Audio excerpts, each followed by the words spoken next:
All right, guys, post-workout. This is the just about the 9-month update. First of all, happy Thanksgiving, happy holidays. Hope everyone's doing great and ate some turkey, whatever you're into. And let's talk about the 9-month Mandarin learning update. So lots going on. I think did start the monolingual transition right around the 4 or 5 month mark, and it's been a lot of fun. It's been a bit of a struggle.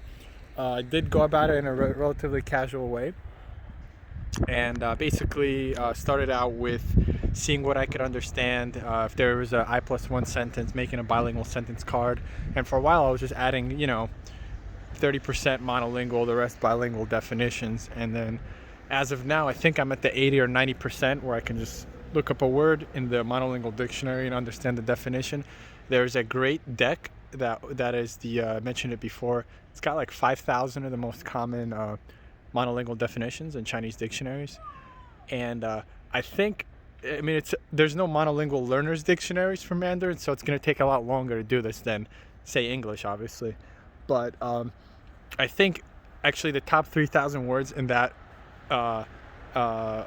list of words also has it corresponds roughly to relatively common words. I mean, there was somebody or something that said, dictionary words are not often used in regular Chinese or regular speech. Maybe that's for Japanese, I don't know, but I think a lot of them are. So, but that's been awesome. Hopefully there's a little bit of a breakthrough from there.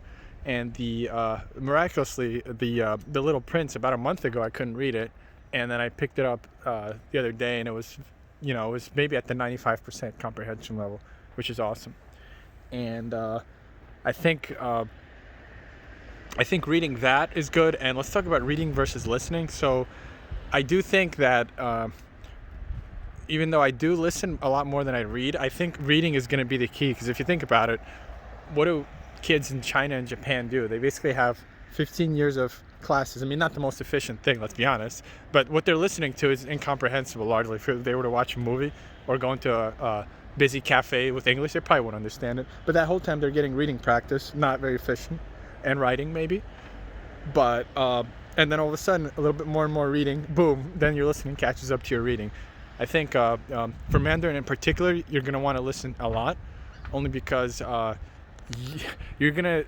you're reading, you're gonna need to know how to pronounce those words, and if you're subvocalizing, that's kind of the biggest issue. If you're learning Portuguese or French, you may not even need to listen. You could read a whole hell of a lot, and that you'll probably get a lot of listening benefits just doing that. But for Mandarin, it took probably 6 months of listening, consistent listening, to really be able to parse tones. Like if I hear a new word or a new sentence, let's say I don't know the word, I don't know the definition, but I could tell you, oh, that's this tone. That took a full 6 months. I mean, that's just an extra thing you have to learn for these languages, other than characters.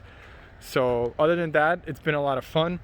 I'm at right around probably 3,000 words known. It's hard to say because I do a lot less Anki, so maybe I have 1,500 Anki cards and 1,500 links.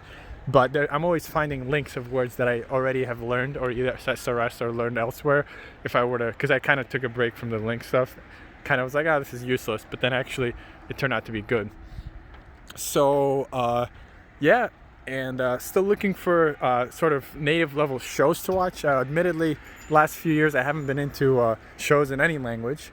So listen to a lot of audio podcasts, audio books, and even the news, which is probably the least comprehensible, and did get into dialogues. A few resources I like to mention that are awesome: the Mandarin Blueprint, just the pronunciation course, probably the best 10 or 20 bucks you'll spend.